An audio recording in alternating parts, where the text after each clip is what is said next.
Now चलिए start करते हैं solution of linear equation. Now let कीजिए एक linear equation that is ax plus B y plus C is equal to 0। Okay, यहाँ पे a, b और c क्या है, रियल नंबर्स है and a and b is not equal to 0 है। Okay, so at any pair of values of x and y which satisfy the equation this ax plus by plus c is equal to 0, okay, that is called a solution of a linear equation। okay, यहाँ पे x और y की किसी value के लिए अगर ये linear equation मुझे 0 देता है तो मैं क्या बोल दूंगा, उस x और y वैल्यू को solution of this linear equation. Okay, चलिए अब एग्जांपल करते हैं। तो पहला एग्जांपल दिया हुआ है, check x is equal to 1 and y is equal to 1 is a solution of this linear equation 2x plus 3y is equal to 5 or not। यहाँ पे हमें चेक करना है क्या x is equal to 1 और y is equal to 1 इस linear equation का solution है या फिर नहीं है। ओके, नाउ चलिए सॉल्यूशन देखते हैं। तो यहाँ पे पहले मानना है कि यहाँ पे जो इक्वेशन दिया हुआ है 2x plus 3y is equal to 5, इससे पहले मुझे इस फॉर्म में लेके आना है। ओके, नाउ इस इक्वेशन को क्या करेंगे, जो 5 दिया हुआ है यहाँ पे कांस्टेंट नंबर, इसको इस साइड ले जाएंगे तो क्या बनेगा equation 2x plus 3y minus 5 is equal to 0।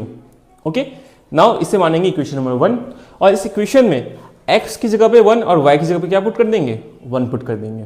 Okay, तो क्या आएगा 2x plus 3y minus 5 is equal to, यहाँ पे x की जगह पे 1 पुट कर दिया, that is 2 times 1 plus 3 times 1 minus 5, that is 5 minus 5, final से क्या आ गया, 0 आ गया।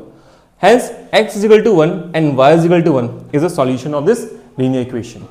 अब हम देखते हैं अगला statement, that is a linear equation in two variable have infinite many solution. ये स्टेटमेंट कहता है कि एक लीनियर इक्वेशन जो होता है उसके इनफिनाइट मैनी सॉल्यूशंस होते हैं। ठीक है, नाउ अब इस स्टेटमेंट के आधार पे हम कुछ एग्जांपल्स करेंगे। तो पहला एग्जांपल दिया हुआ है, write to solutions of the equation pi x plus y is equal to 9। इस लीनियर इक्वेशन का अब मुझे दो सॉल्यूशन फाइंड करना है। ठीक है, जो स्टेप होता है वो क्या होता है कि हम इन दो वेरिएबल एक्स और वाई में से कोई एक वेरिएबल चूज कर ले, चाहे x चाहे y।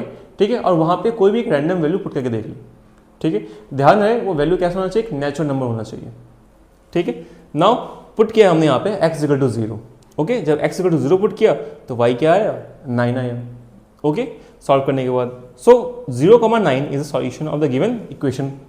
ओके, नाउ अगर नंबर हमने क्या पुट किया, x इक्वल टू 1 पुट किया इसके अंदर, आप चाहे तो यहाँ पे 2 भी पुट कर सकते हैं। ठीक है, no issue. Now pi times 1 plus y is equal to 9 आ गया। ये जो पाई है जब इधर आएगा तो y की वैल्यू क्या आ गई, 9 माइनस पाई आ गई। Okay, so 1,9 minus pi is a solution of the given equation हो जाएगा। Hence the two solution of the equation are 0,9 और 1,9 माइनस पाई।